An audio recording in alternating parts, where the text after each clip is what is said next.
Welcome back for episode number 30, doesn't matter how you do it, 30, of the Dr. Beau Show. Today we're going to be talking about morning hydration. We got a quote from the Jack LaLanne, and you're making smoothies with me.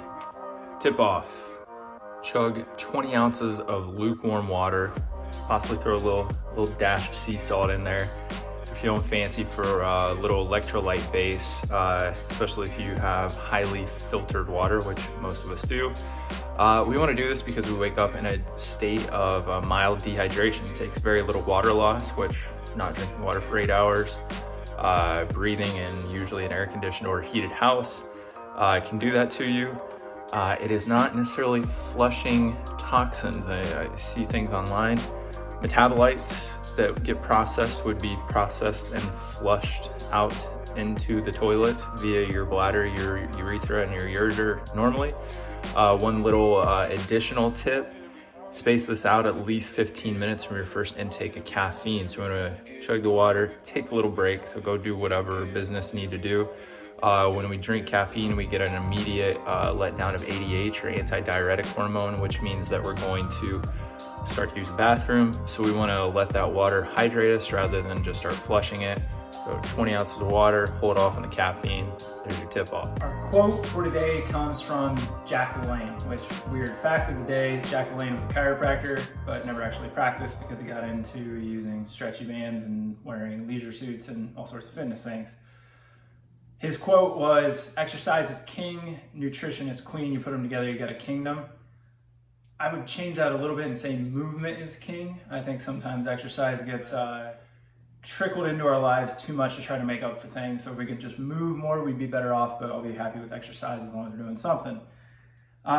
His quote, the nutrition is queen part, got me thinking, let me share what I'm about ready to eat for lunch.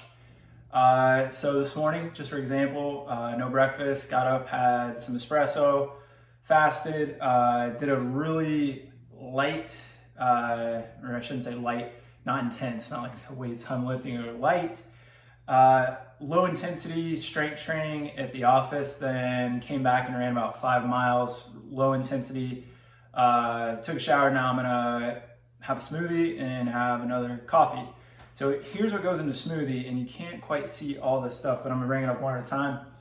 Not all this stuff goes into a smoothie every time. Some of the ingredients vary every time, but let's go through it all. The bulk.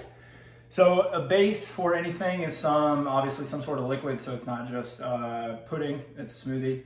Almond milk, use whatever milks you want. Nut milk is I hate that term. Cashew milk, you can use oat milk, you can use anything you want. Don't have to use milk, you can use water. That's going in as base. And here's another tip for you. Put those liquids in first so all your protein powder and things aren't just like caked into the bottom of the blender. Speaking of protein powder, what we tend to use is the Pure Paleo from Designs for Health. It's a hydrolyzed beef, or a hydro beef. It's just what we prefer. I'm not a big fan of whey protein. A lot of the plant-based proteins, which I have another source that I'll use sometimes post-run, tend to not taste great, and there's some thought out there that they may not be that beneficial for us either. So that's the base protein-wise. In addition to that, I still do use some collagen. Now, this is a little bit disruptive in terms of what the research says. Is collagen beneficial or not? It's kind of up in the air. What has been shown for a long time to be beneficial is gelatin, which is the other component, or kind of a component of collagen, or made up of that. But collagen itself is now being sold. I mean, go into the health food aisle, you're gonna see all this stuff. Funny thing is, studies also show when you get collagen above, I believe, 95 degrees, so when you dissolve it into a fluid, that it destabilizes the molecules of collagen itself. So it's funny, all the coffee creamers that are out there being sold with this, it may not be doing anything at that point. So that's going in there. You can eat perfectly, we do not, and I still think you would have to have some sort of something to help benefit with leaky gut syndromes for just the foods that we eat, chemicals that are used to, ward off pests, even though it's not, Roundup and things like that. So we'll put some L-glutamine powder in there, which can help with the tight junctions of the intestine. Not gonna go into the nitty gritty of that, but again, also is it needed? I don't really have symptoms of it. Am I gonna do that every day? No, but it's preventative.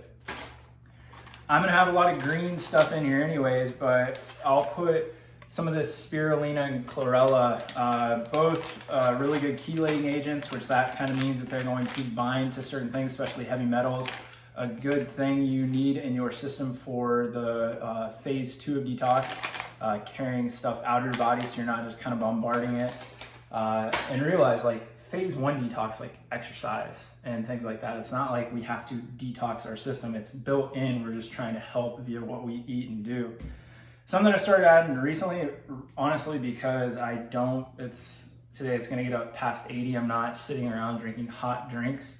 We have this golden tea mix. So turmeric is how I'm supposed to pronounce it now. I don't know if it has black pepper in it, so I don't know if it works at all. The magic's gone. But I'll put this in here now, so at least I'm using it. I have another brand, I think it's by a tea company. Avocado, a lot of good fats, omega-3s. Banana creates a really creamy base. Speaking of the avocado and the good fats, something that I'll use sometimes is like an almond butter or coconut oil. Now I'm not gonna do this together with an avocado. There's a lot of fat in there, a lot of calories, and just kind of maybe pick 2 or 1 at a time when we're doing that. Cacao nibs, a lot of antioxidants, polyphenols in there. Something else that doesn't get talked about a lot is something called almond berry powder. Almond berry is also Indian gooseberry. A lot of polyphenols.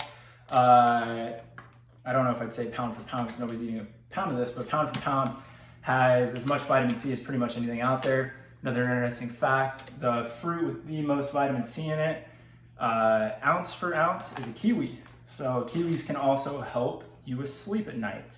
All sorts of interesting stuff. Pitted dates, good source of fiber, sweetens it up a little bit, gives a good base as well. Sea salt, Celtic sea salt, used to be big on Himalayan sea salt. It's too hard to get true Himalayan, I think it's called Himalayan salt, even though we do call it Himalayan sea salt because there used to be an ocean over the Himalayan mountains. Let's just call it Himalayan salt. It sounds weird. But people started faking us out and dyeing things red to make it look pink, and it wasn't the real thing. So Celtic sea salt, the gray is based on mineral content. Chia seeds, this is something that gets debated if chia seed is beneficial or harmful. Most people would say that they need to soak for quite a while, maybe up to an hour, to let them bloom a little bit. They get a little bit of that gel. Otherwise, the hormetic effect on our intestine is maybe a little bit too much, and it's maybe making our digestive tract a little irritated. Lemons and limes, I tend to do these throughout the day in water, smoothie like that, so I have some electrolyte base because I'm a heavy sweater. Cinnamon, really good, is basically a blood sugar regulator, helps with insulin sensitivity. Another thing that has actually been studied, and I'm going to put a link to the article for this below, is triphala powder. They have standalone studies for I believe type 1 and type 2 diabetes of creating improved insulin sensitivity and blood sugar regulation. And I'm not going to do these if I've already put almonds or almond butter in there, but I like some consistency. So another tip with the cacao nibs and stuff like walnuts or any kind of nuts, put those at the end and just blend them for like 20-30 seconds, especially if you got a heavy duty blender, so you have something to chew on.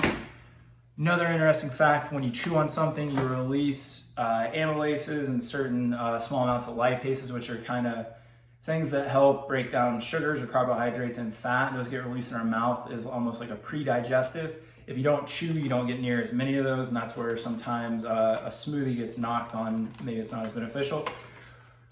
Like I was saying, ingredients vary, whatever we have in the fridge. So strawberries, sometimes we'll do frozen versions of mango, strawberries, blueberries, things like that. So it's pretty much all fresh, and I'll just use ice to give it the smoothie effect. Fresh ginger root. I used to peel these with like a potato peeler. That is the most annoying thing in the world. And then I was listening to, and I'm blanking on who I listened to, and they were talking about tubers and how potatoes and other root vegetables, about 90% of the nutrient value is in the skin, and we tend to peel them. So I just started throwing the whole thing in there.